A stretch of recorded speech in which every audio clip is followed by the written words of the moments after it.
बल्कि आत्मा को जानने, समझने और पहचानने की गहन दृष्टि है और इसी दर्शन के गूढ़ सिद्धांतों और आध्यात्मिक रहस्यों को सरलता से समझने का माध्यम बन रही है प्रातः स्मरणीय जगत पूज्य आचार्य भगवान श्री 108 विद्यासागर जी महाराज के परम प्रभावक शिष्य अभीक्ष्ण ज्ञान उपयोगी प्राकृत विद्वान अरहम योग प्रणेता मुनिश्री 108 प्रणम्य सागर जी महाराज द्वारा रचित नई 6 ढाला गुरु आशीर्वाद से सतत जारी इस अनूठे स्वाध्याय में हमने प्रथम ढाल में जाना पंच परावर्तन एवं मनुष्य आयु की दुर्लभता को, द्वितीय ढाल में जाना सम्यक दर्शन के विशेष गुणों और महिमा को, तृतीय ढाल के माध्यम से जाना 14 गुण स्थानों का वर्णन और अब चतुर्थ ढाल में जानेंगे सम्यक ज्ञान की महिमा और महत्व के साथ स्वाध्याय का क्रम, ग्रंथों का वर्गीकरण एवं उनकी प्रमाणिकता को, जिससे हमें चारों अनुयोगों और उनमें आए विषयों का सही ज्ञान होगा। तो जुड़िए इस ज्ञान यात्रा से और जानिए नई 6 ढाला की चतुर्थ ढाल के माध्यम से सम्यक ज्ञान की महिमा और उसके महत्व को। देखिए प्रतिदिन रात्रि 9 बजे से सिर्फ जिनवाणी चैनल पर।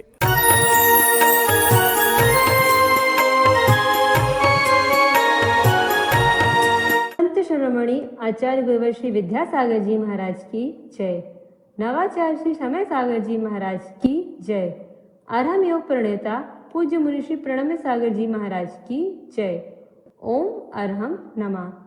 स्वाध्याय प्रेमी बंधुओं, प्रातः स्मरणीय जगत पूज्य आचार्य भगवान श्री 108 विद्यासागर जी महाराज के सरस्वती पुत्र अभीक्ष्ण ज्ञानोपयोगी प्राकृत विज्ञ अरहम योग प्रणेता मुनि श्री प्रणम्य सागर जी द्वारा रचित नई 6 ढाला का अनूठा स्वाध्याय गुरु आशीर्वाद से सतत जारी है, जिसमें प्रथम ढाल में हमने पंच परावर्तन एवं मनुष्य आयु की दुर्लभता को जाना, द्वितीय ढाल में सम्यक दर्शन के विशेष गुणों महिमा को जाना, तृतीय ढाल में 14 गुण स्थान को जाना और अब हम चतुर्थ ढाल में सम्यक दर्शन की महिमा महत्व को जानेंगे। स्वाध्याय का क्रम, ग्रंथों का वर्गीकरण और उनकी प्रमाणिकता कैसे बनती है ये जानेंगे, जिससे हमें चारों अनुयोगों और उनमें आए विषय का सही ज्ञान होगा।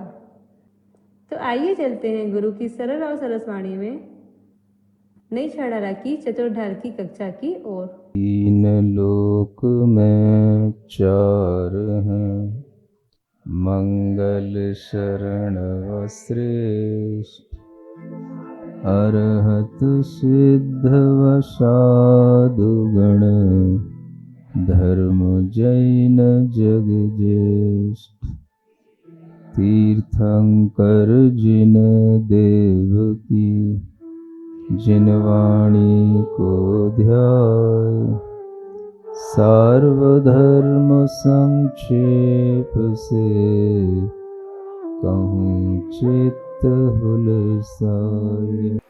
आदि पुराण के बाद में उत्तर पुराण की जो रचना हुई वह उन्हीं के शिष्य आचार्य जिनसेन के शिष्य आचार्य गुणभद्र महाराज के द्वारा उसकी रचना हुई। तो इस तरह की जो हमारे सामने जो जानकारी होती है, ये जो पुराण आदि होते हैं, इनके पढ़ने से भी ज्ञान वैराग्य बढ़ता है और इस तरह से जब ज्ञान वैराग्य बढ़ता है तो यही हमारे लिए सम्यक ज्ञान की वृद्धि का कारण बनता है। ठीक है, ये सब कौन से ग्रंथ हैं, कौन से अनुयोग के? इसके अलावा जो भी आपने छोटे छोटे चरित्र कभी सुने होंगे, श्रेणिक चरित्र मंदिर में रखे रहते हैं, श्रीपाल चरित्र रखे रहते हैं और प्रद्युम्न चरित्र रखे रहते हैं, ये सब भी कौन से अनुयोग के ग्रंथ हैं? तो ये सभी प्रथमान योग कहलाता है। इसको क्या बोलते हैं? प्रथमान योग। ठीक है ना?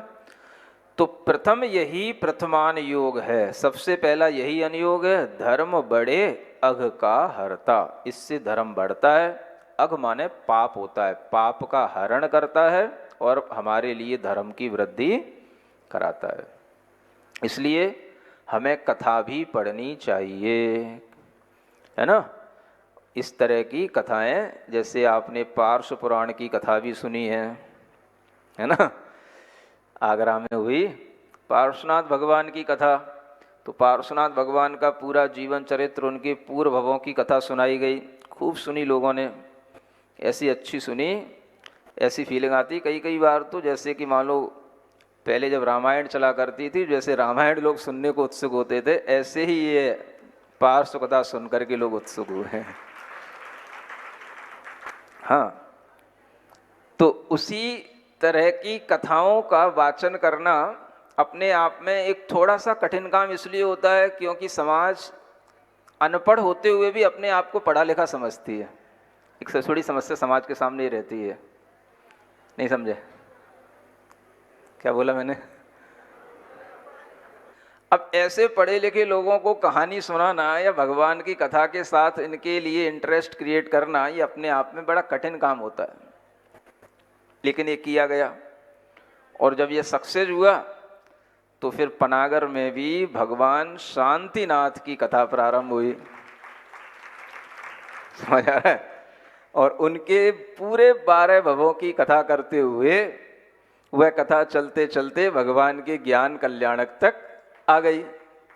और इस तरह से ये कथा शांतिनाथ भगवान की भी चल रही है। ये भी आप सुनना कभी ढंग से इत्मीनान से। अब पहले पार्श्वनाथ भगवान की सुन लो, एक साथ बहुत सारा हो जाता है। तो ऐसे जो हमें इन कथाओं में इंटरेस्ट आएगा, ये हमारे धर्म को बढ़ाता है। कितने ही लोगों ने हमसे कहा कि पार्श्वनाथ कथा को सुनने के बाद महाराज, मतलब आप लोग तो ठीक हो, जो एक 45 और 40 की उम्र वाले लोग होते हो, कई ऐसे बच्चे भी जिन्होंने सुनी, उन बच्चों के अंदर भी परिवर्तन आया। उन बच्चों के अंदर भी अपने आप भाव आया। जब उन्होंने वो हाथी का दृष्टांत सुना तो मुझे भी रात में भोजन नहीं करना चाहिए, मुझे भी जो है आलू प्याज नहीं खाना चाहिए, ऐसा अपने आप कई बच्चों के अंदर भाव आया और उन्होंने अपने आप त्याग किए। माता पिता बताते हैं ला करके, महाराज आपकी ये कथा सुन करके बेटा भी मेरा सुधर गया। बेटा तो सुधरा था ही, माँ कभी ये नहीं कहती मैं सुधर गई। बेटे को आगे रख करके कहती बेटा सुधर गया। हर कोई यही समझता है मैं सुधरा हुआ हूँ, मैं पढ़ा हुआ हूँ। इसलिए ये चीज भी जरूरी है। और इस तरह की चीजों के साथ जब आपकी जानकारियां बढ़ती हैं तो वास्तव में धर्म के फल के प्रति हमारा एक श्रद्धान बनता है कि देखो धर्म के फल से ऐसे महापुरुष बनते हैं तो व्यक्ति अपने आप धर्म भी करने लग जाता है। इसलिए धर्म बढ़े अघ का हरता। प्रथमान योग पढ़ने से क्या होगा? धर्म बढ़ेगा और पाप अपने आप घटता चला जाएगा, पाप नष्ट होगा। लोक अलोक का जो ज्ञान है, लोक अलोक विषय संज्ञान, ये कौन गाता? ये करणान योग गाता। करणान योग के सब्जेक्ट में क्या आएगा?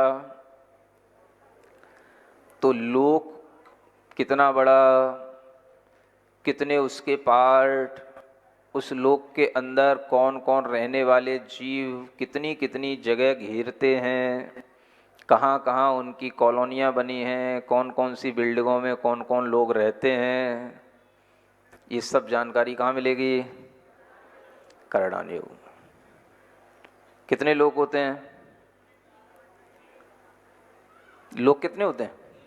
3। कौन कौन से?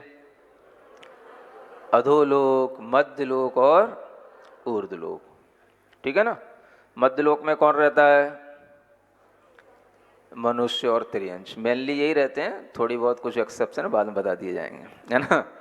अब अधोलोक में कौन रहता है? तो नारकी रहते हैं। इनकी अपनी अलग तरह के विला बने हुए हैं। क्या बने हुए हैं?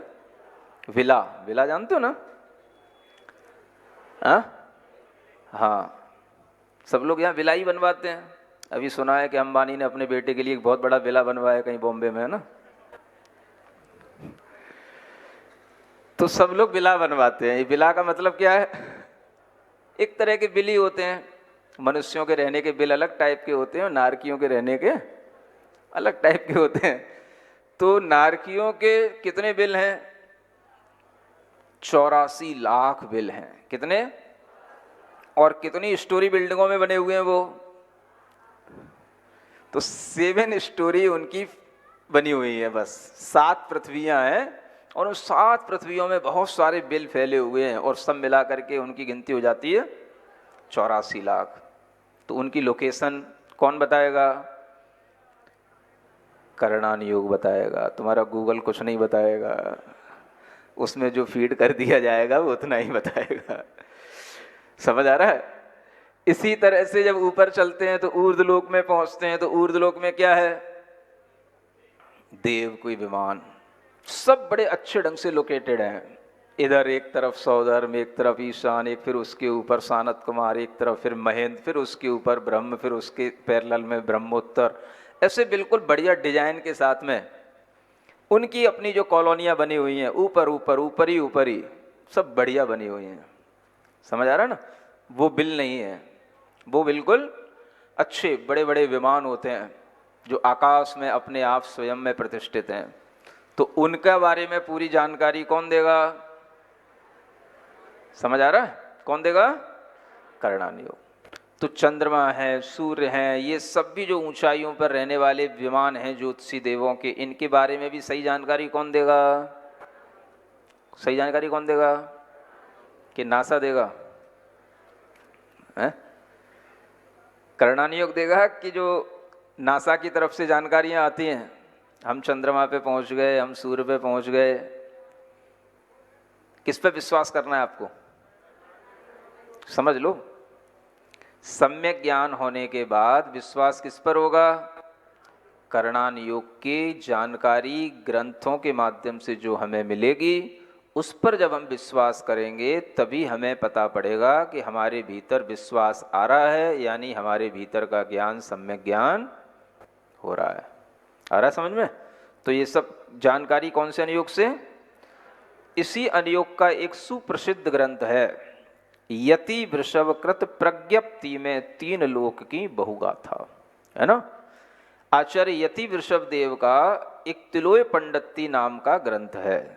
तिलोय पंडिती, तिलोय माने 3 लोक, ये नाम जो है प्राकृत में है तिलोय। त्रिलोक को क्या बोलेंगे प्राकृत में? तिलोय। और पंडिती माने होते हैं प्रज्ञप्ति। प्रज्ञप्ति माने आपकी छोटी मोटी प्रज्ञप्ति नहीं कि आपने कोई प्रज्ञप्ति दे दी, माने कोई एप्लीकेशन दे दी। प्रज्ञप्ति माने उसकी जानकारी, उसका पूरा वर्णन। तो 3 लोक का वर्णन जिसमें किया गया, उस ग्रंथ का नाम क्या है? तिलोय पंडिती। ये कौन आचार्य के द्वारा लिखा हुआ? आचार्य यति वृषभ के द्वारा ये लिखा हुआ है।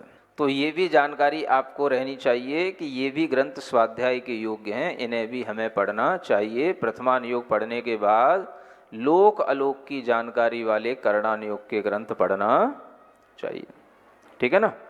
अब आगे देखो, रत्न करंडक आदिक ग्रंथ श्रुत चरणानुयोग सारे, ग्रही मुनि की चर्या का वर्णन ज्ञान अवश्य रखो प्यारे। दीपक समद्रव्यानुयोग है, द्रव्य गुणों और पर्यायों का सूत्र ग्रंथ तत्वार्थ महान। पढ़ो एक साथ। 2 अनुयोगों के बारे में जानकारी हो गई। अब बचे हुए 2 अनुयोग इस काव्य में बताए गए हैं। रत्न करंडक आदिक ग्रंथ, यानी रत्न करंडक श्रावकाचार। एक नाम सुना है ना सबने? कौन सा? हाँ, ये आचार्य समंत भद्र महाराज के द्वारा विरचित है। ऐसे ही ग्रंथ ये चरणान योग के ग्रंथ कहलाते हैं। यानी चरणान योग के ग्रंथ में क्या मिलेगा? ग्रही माने गृहस्थ और मुनि माने श्रमण।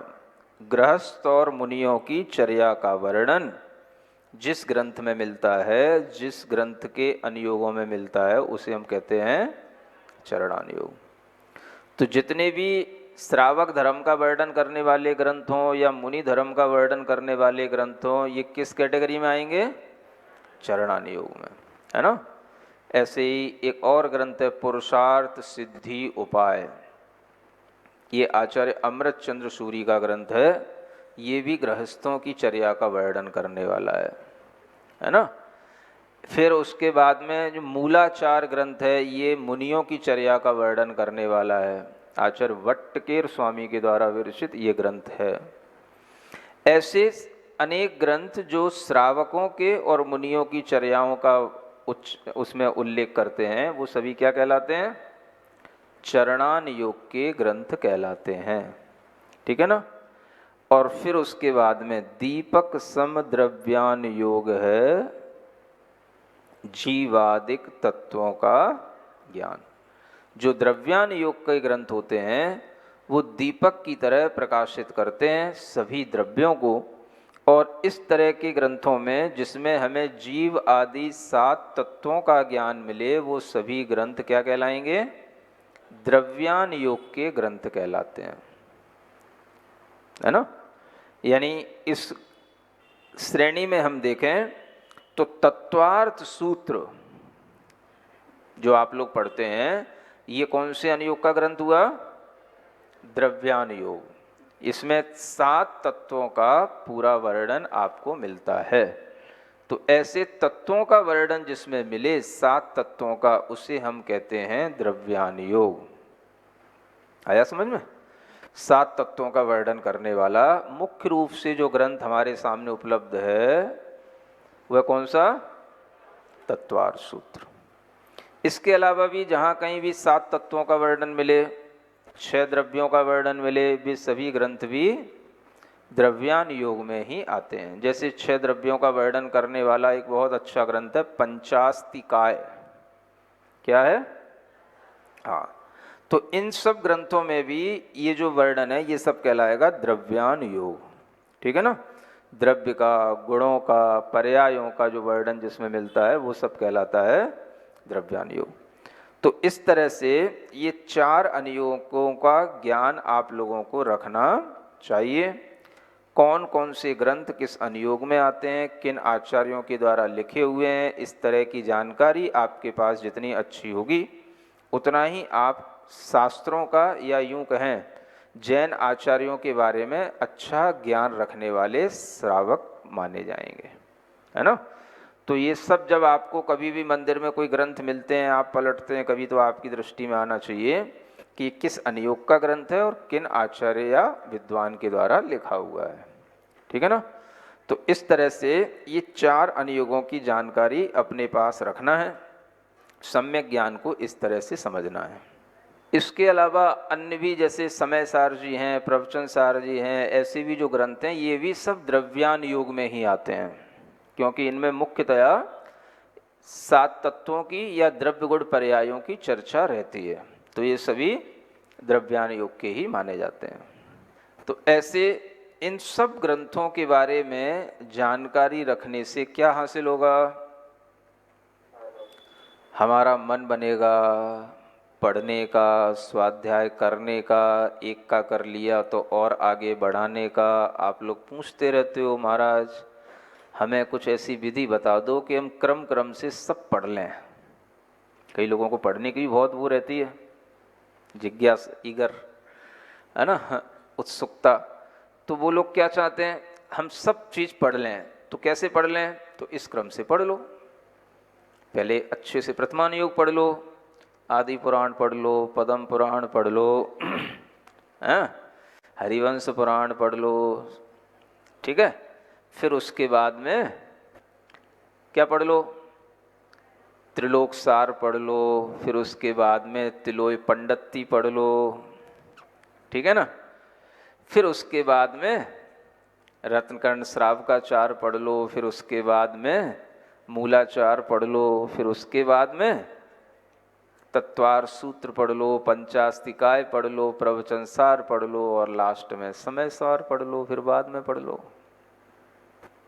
हाँ, इस तरह से अगर आप क्रम क्रम से बढ़ेंगे तो आपको सही समझ में आएगा, है ना। लेकिन लोग क्या करते हैं, सबसे पहले समय सार जी रख के बैठ जाते हैं। सबसे पहले वही रख के बैठ जाते हैं। जो सबसे लास्ट में पढ़ना है वो सबसे पहले पढ़ के बैठे। इतने पढ़े लिखे लोग हैं, इसलिए मुझे डर लगता है समाज के लोगों से। समझ में आ रहा ना। इसलिए मैंने बीच में क्या बोला था, सब अनपढ़ रहते हैं और सब अपने आप को पढ़ा लिखा समझते हैं। ये बड़ी विडंबना है समाज के साथ में, और ऐसी समाज के साथ में हमें रहना पड़ता है। समझ आ रहा है? सब कहता भी रहता हूँ समाज के लोगों से, सुनते भी रहते हैं, चलता भी रहता है, तुम भी कहाँ जाओगे, हम भी कहाँ जाएंगे, है ना? तो ये समझना है, ये वास्तविकताएं हैं। तो जब भी आपको क्रमिक स्वाध्याय की जानकारी मिलेगी तो इस तरह की ये नई छेड़ाला में जो पैटर्न दिया है इससे मिलेगी। दुनिया में कहीं आपको अगर मिलेगी तो ये जानकारी किससे मिलेगी? हाँ, ये नई छेड़ाला का पैटर्न कहाँ से आया? तो ये अपने आप से नहीं आया, ये आचार्यों की परंपरा से जो प्राप्त हुआ।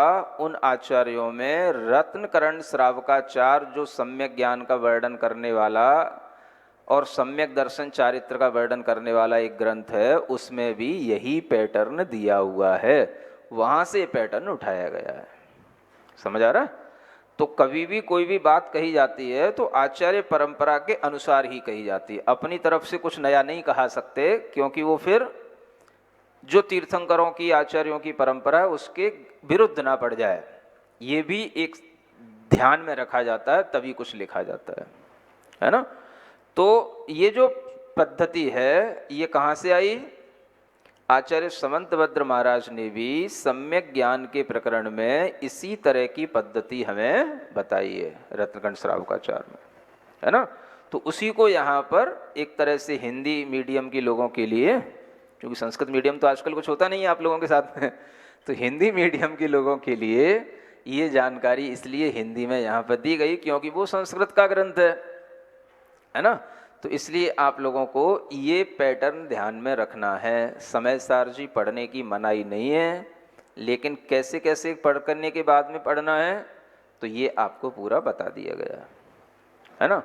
अब आप पहले से ही समय सार जी रख के बैठ जाओ और कहो अरे यार कथा कहानियों को क्या पढ़ना, हाँ लोक अलोक की बातें तो पता नहीं कितनी सच है क्या है, आज के विज्ञान से तो कुछ मैच करता ही नहीं।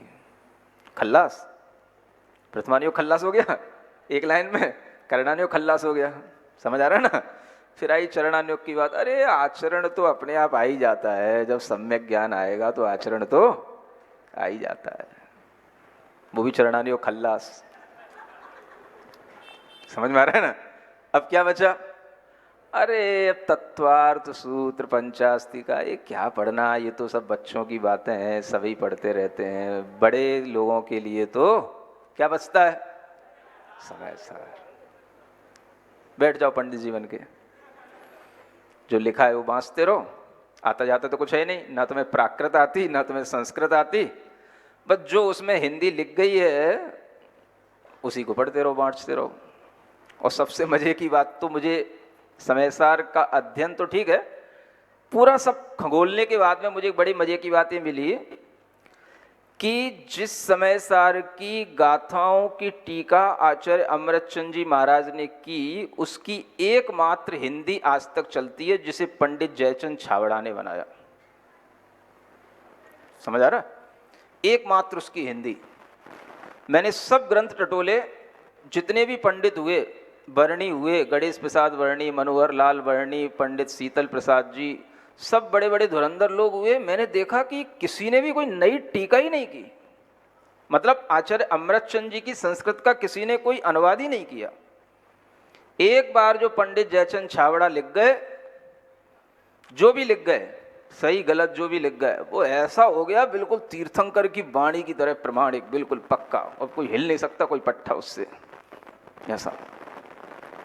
समझ आ रहा है? ये जैन समाज की कहानी है। जब मैंने ये सब कहानी देखी तब मेरे मन में भाव आया, ये हो क्या रहा है? आचार्य कुंदकुंद के ग्रंथ पर आचार्य अमृतचंद जी की टीका, और उन आचार्य अमृतचंद जी की टीका की हिंदी करने वाले आज तक कोई मुनि महाराज नहीं हुए, आज तक कोई आचार्य नहीं हुए। एकमात्र उन पंडित जी की टीका जो उनने हिंदी कर दी, वो बिल्कुल ऐसी हो गई, क्या बोलते हो, पत्थर की लकीर, सबके दिमाग में चढ़ गई। अब किसी भी पंडित से कुछ कहो, नहीं महाराज पंडित जी गलत नहीं लिख सकते, क्या करें अब, किसको संभालें? समझ आ रहा है? एक कोशिश की गई है, वह टीका भी, उसका हिंदी अनुवाद भी नए रूप में अमृतचंद जी की टीका का वह अनुवाद करने की एक कोशिश की गई। ये बात अलग है कि अभी तक वो छपा नहीं ढंग से, लेकिन वो अनुवाद हो चुका है। ये जैन धर्म के, जैन समाज के पढ़े लिखे लोगों की कहानियां हैं जो आपको बता रहा हूं मैं। समझ आ रहा है ना? कुछ भी कहो, अपने समाज की बातें अपने ही समाज के लोगों से कहने में ऐसा लगता है कहीं किसी की निंदा ना हो जाए, लेकिन इस रहस्य और सच्ची बात बताने में थोड़ा सा साहस करना पड़ता है कि भाई जब तक आप सच्चाई जानोगे नहीं तब तक आपके दिमाग के भ्रम हटेंगे नहीं। तो ये विशेषताएं आप ध्यान रखें। अनुयोग 4 हैं, इन सब का अध्ययन करें, तरीके से करें, थोड़ा भाषा का भी ज्ञान रखें। अगर आपको सही ढंग से सही चीज़ें पढ़ना है तो थोड़ी संस्कृत और प्राकृत भी आना भी चाहिए। तो अपने को क्या सीखना? प्रथमानुयोग, करणानुयोग, चरणानुयोग और द्रव्यानुयोग, है ना? द्रव्यानुयोग में अध्यात्म भी आता है और न्याय भी आता है। न्याय कोई नहीं पढ़ता और बिना न्याय के अध्यात्म कभी समझ नहीं आ सकता। इसलिए आगे जो अब वर्णन आने वाला है वो सब प्रमाण नयों का वर्णन आपको बताया जाएगा। सिरिजिणवाणी जग कल्याणी जग जन मदतम मोहरी जणमण हारी गढ़हर हारी जम जरा भव रोग हरि तिथ्य राणम दिव्य झुणिम जो पढ़ई सुणई मय्ये धारई राणम सौख मणंतम धैर्य सासद मोक्ष पदम पावई सासद मोक्ष पदम पावई। नई छह डाला आज का सवाल प्रतियोगिता में आप सभी का स्वागत है। आज का सवाल है 7 तत्व तथा 6 द्रव्यों का वर्णन कौन से अनुयोग में होता है? प्रथमानुयोग, चरणानुयोग, द्रव्यानुयोग या करुणानुयोग? कल के सवाल का सही उत्तर है 24 तीर्थंकरों का। आप अपना जवाब हमें कल शाम 5 बजे तक भेजें। 3 भाग्यशाली विजेताओं को मिलेंगे आकर्षक उपहार। अपना जवाब भेजने के लिए लिंक पर जाएं या QR कोड स्कैन करें। ओम अरहं नमः। यह चौथी ढाल जिसमें सम्यक ज्ञान का वर्णन है। सम्यक ज्ञान, व्यवहार सम्यक ज्ञान और निश्चय सम्यक ज्ञान के भेद से 2 प्रकार का है। व्यवहार सम्यक ज्ञान की आराधना कैसे की जाए, निश्चय सम्यक ज्ञान की उपलब्धि कैसे की जाए, इस सब बातों का वर्णन इस चतुर्थ ढाल में है। सम्यक दर्शन होने पर ही सम्यक ज्ञान कहा जाता, जिसके होने पर आत्म में रत्नत्रय ही मन भाता। प्रथम करण और चरण द्रव्य से मुख्य 4 अनुयोग कहे, सबका क्रम से अध्ययन करता सम्यक ज्ञानी वही रहे। श्री जिन सेनादिक आचार्य आदि पुराणादिक करता, प्रथम यही प्रथमानुयोग है धर्म बड़े अघ का हरता। लोक अलोक विषय संज्ञान वह करणानुयोग गाता, यति वृषभ कृत प्रज्ञप्ति में 3 लोक की बहुगाथा। रत्न करंडक आदिक ग्रंथ श्रुत चरणानुयोग सारे, ग्रही मुनि की चर्या का वर्णन ज्ञान अवश्य रखो प्यारे। दीपक समुद्रव्यानुयोग है, जीवादिक तत्वों का ज्ञान। द्रव्य गुणों और पर्यायों का सूत्र ग्रंथ तत्वार्थ महान। नय प्रमाण से परमत खंडन, जिन मत मंडन करने को। देवागम से न्याय ग्रंथ हैं, वस्तु परीक्षा करने को। भरत सगर आदिक भी इस विध रुचि करते अध्यात्म प्रधान। तंत्र समाधि इष्टोपदेश, गेही को दें आत्मज्ञान। ग्रह आरंभ परिग्रह त्यागी, धवल पठन के अधिकारी। समय सार की शुद्धात्म रुचि व्रती, जनों को हितकारी। यह व्यवहार ज्ञान है निश्चय, ज्ञानी जो मुनि सध्यानी। अल्प ज्ञानी शिव भूति अमोही, बन जाते केवल ज्ञानी। नहीं ज्ञान का जिनको उद्भव, वह भी शिव पथ का राही। शास्त्र ज्ञान मति में उतरे ना, णमोकार जप मन भाई। हृदय धार चल गुरु वचनों को, श्रावक हो या श्रमण रहा। निर्मोही बन बढ़ता जाता, सम्यक ज्ञानी उसे कहा। सप्त व्यसन से रहित नित्य हो, जिन भगवन की पूजा हो।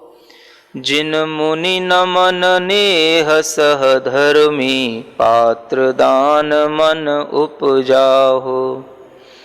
दया दीन पे श्रुत अभ्यासी, सद्दर्शन व्रत रतिधारी।